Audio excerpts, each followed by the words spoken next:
Hello everyone, कैसे हैं आप सब। आई होप सभी स्वस्थ और मस्त होंगे। आज के ट्यूटोरियल में मैं आपको बताने जा रही हूँ कि अगर आप एमएस एक्सेल में किसी भी डेटा को टेबल में कन्वर्ट कर लेते हैं तो उस टेबल में कन्वर्ट करने के बाद आपके पास क्या क्या बेनिफिट्स आ जाते हैं, क्या क्या एडवांटेज आपको मिल जाएंगे डेटा पे जब आप किसी भी टेबल को कन्वर्ट कर लेते हैं। आइए जान लेते हैं एक्सेल में। तो देखिए, जैसा कि मैंने आपको बताया कि आप एक्सेल में किसी भी डेटा को आपको क्या करना है, अगर आप टेबल में कन्वर्ट करते हो तो आपके पास कौन कौन से वो बेनिफिशियल चीजें यानी कौन कौन से वो एडवांटेज आ जाते हैं जिसकी हेल्प से आपका डेटा और भी ज्यादा स्पेसिफिक और भी ज्यादा इंटरेस्टिंग और भी ज्यादा उसके कॉन्सेप्ट क्लियर होते नजर आएंगे। तो आइए जान लेते हैं। देखिए, फर्स्ट ऑफ ऑल मैंने थोड़ा सा यहाँ पे एक डेटा है जिसको क्या किया है, पहले से यहाँ पे इंसर्ट करा के रखा हुआ है। ये आपके सामने शो कर रहा होगा डेटा। अब मैं क्या करती हूँ, पहले मैंने इस डेटा को कंट्रोल ए से सेलेक्ट कर लिया। अब मुझे इसे टेबल में कन्वर्ट कर लेना है, जिसकी शॉर्टकट की आप यूज कर सकते हो कंट्रोल टी। जैसे हम कंट्रोल टी करेंगे, क्रिएट टेबल का ऑप्शन यहाँ पे आपको नजर आएगा। आपने कि मैंने क्या किया कि पहले अपने डेटा को सेलेक्ट कर लिया। डेटा को सेलेक्ट करने के बाद फिर मैंने उसको डेटा सेलेक्ट करने के बाद फिर मैंने इसको कंट्रोल टी किया और टेबल में उसको कन्वर्ट कर लिया। ठीक, जैसे ही आप टेबल में कन्वर्ट करते हो आपके पास टेबल यहाँ पे डिजाइन का एक फॉर्मेट खुल के आ जाता है।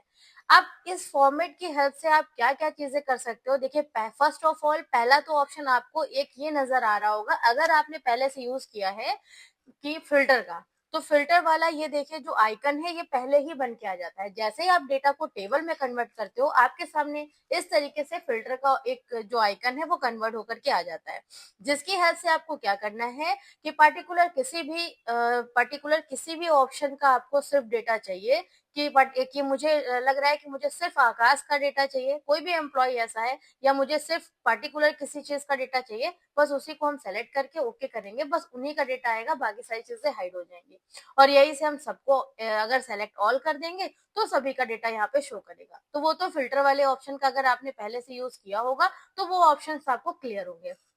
इसी के साथ साथ सेकेंड थिंग ऑप्शन आपको आ जाता है टेबल डिजाइन का। इसमें अलग अलग यहाँ पे इसकी स्टाइल्स आ जाती हैं, जो कि आप अपने टेबल पे कोई भी स्टाइल इस तरीके से अप्लाई कर सकते हो, जैसा फॉर्मेट आपको सुटेबल लगे, जैसा फॉर्मेट आपको अच्छा लगे।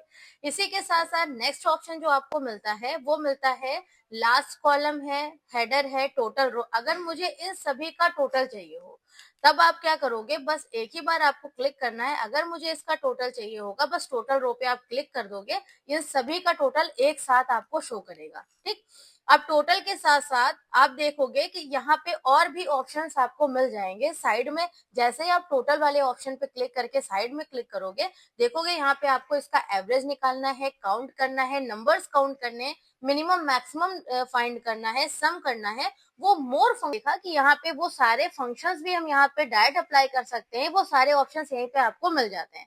इसी के साथ साथ अगर आपको फर्स्ट कॉलम में जाना है या आपको लास्ट कॉलम में जाना है या आपको बैंडेड रो कॉलम करना है, बैंडेड का मतलब क्या होता है, एक जो रो होती है वो पूरी कंप्लीट फिल कराता है, उसके बाद एक को ब्लैंक छोड़ देता है, फिर एक को फिल कराता है, फिर एक को ब्लैंक छोड़ देता है। ये आपके बैंडेड कॉलम्स के ऑप्शन आ जाते हैं।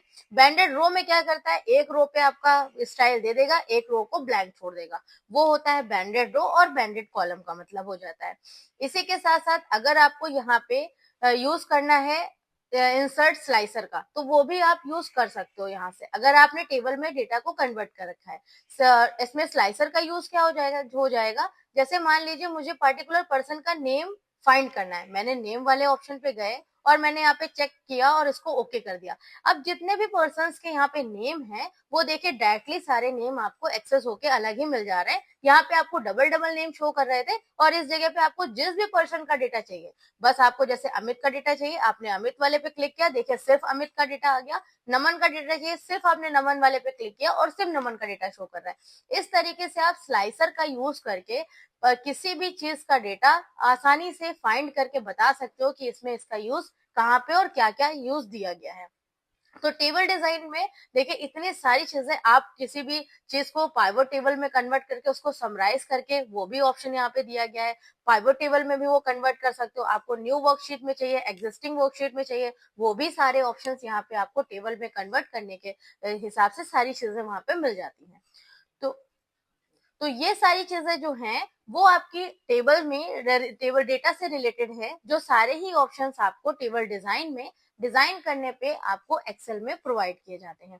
देख लिया कि यहाँ पे जब हम टेबल में कन्वर्ट कर रहे हैं तो कितने तरीके के ऑप्शंस जो है, कितने तरीके के बेनिफिट्स जो है वो आपको सारे यहाँ पे टेबल में कन्वर्ट करने पे मिलते हैं। अगर मुझे यहाँ से बाहर आना है तब आप यहाँ पे कन्वर्ट टू रेंज वाला ऑप्शन देख रहे होगे, बस जैसे ही आप इसको क्लिक करोगे, यहाँ से ओके करोगे, वो सारे फॉर्मेट्स यहाँ से हट जाएंगे आपके, फिर से वो रेंज में सारी चीजें कन्वर्ट हो जाएंगी। ठीक है, जितना भी आपका डेटा है वो कन्वर्ट होकर के आ जाएगा।